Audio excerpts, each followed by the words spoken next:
what's going on YouTube? This is Brooke, and today I want to talk about choosing your billet in the Navy Reserves. It's going to be important for you to pay attention to what billet you are assigned to because it's going to have everything to do with your chain of command, where you're drilling, what you're doing, training opportunities, etc.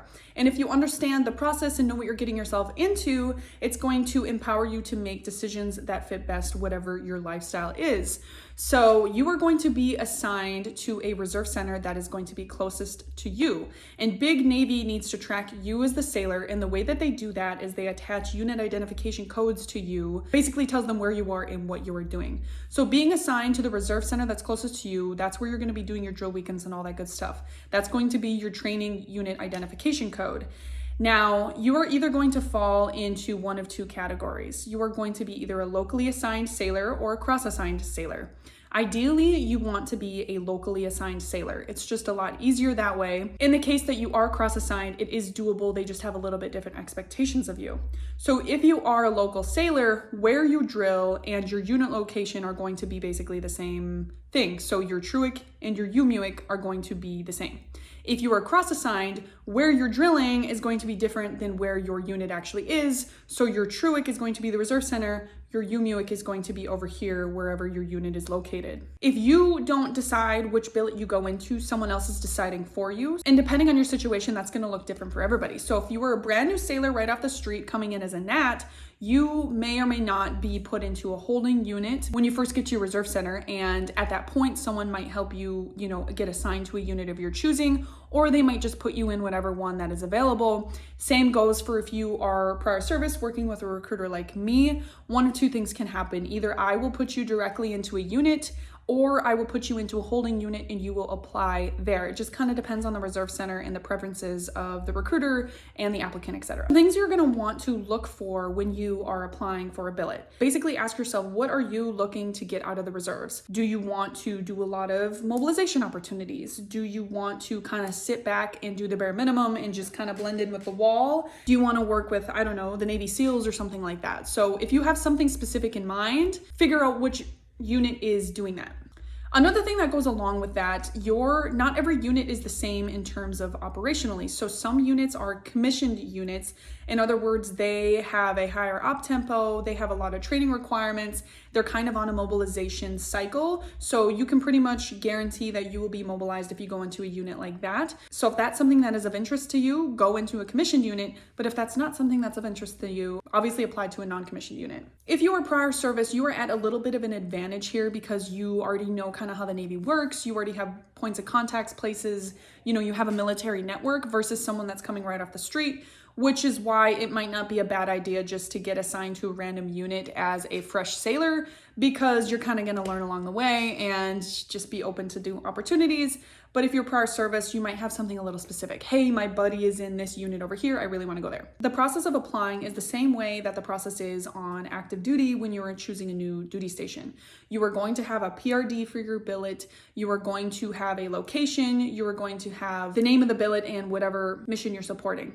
So with that being said, go to My Navy Assignment. You're going to click your pay grade, click your rate, and you're going to browse the different opportunities. Now, sometimes you might notice that you are trying to apply for a unit that is in your area, but they don't have a BM2 spot for NRC San Diego specifically.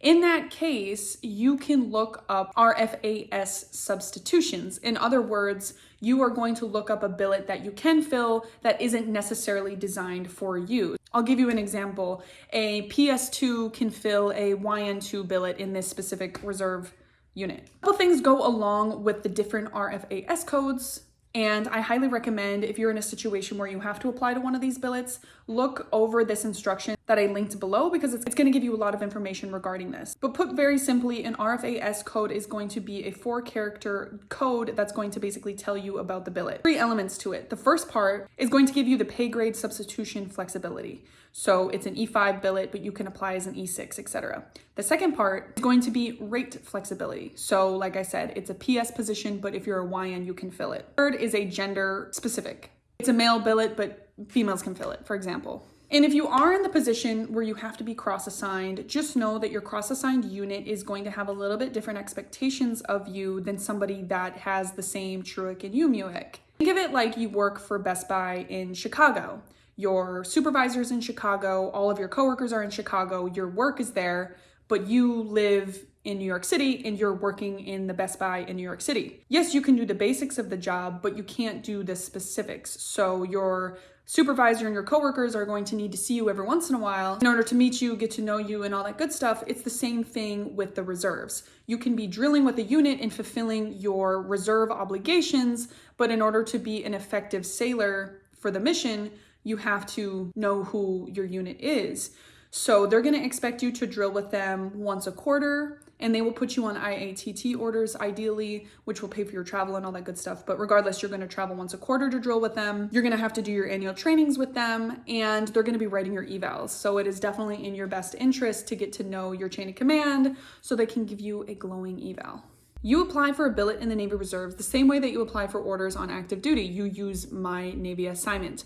There are going to be application schedules, so make sure to look at the appropriate schedule for you, and I link that in the description below. So pay attention to your PRD, that way you can apply at the appropriate time. When you're looking at My Navy Assignment, you can browse all the opportunities and you can click in there your specific rate and your rank and look for something that's appropriate for you. In the event that you can't find a unit that is specific to your rate, you are going to apply for something else. Wrap this up in a nice pretty bow. Wherever you drill is going to be your TRUIC, wherever you are assigned to operationally is going to be your UMUIC, and pay attention to if you're a locally assigned sailor, if you're a cross-assigned sailor. If you are cross-assigned, make sure you do the appropriate things for your unit to stay in good standing. Pay attention to when you can apply for a billet on the application schedule for MNA. If you can't find a billet that is appropriate for your rate and rank, you can look for an RFAS substitution or be cross-assigned.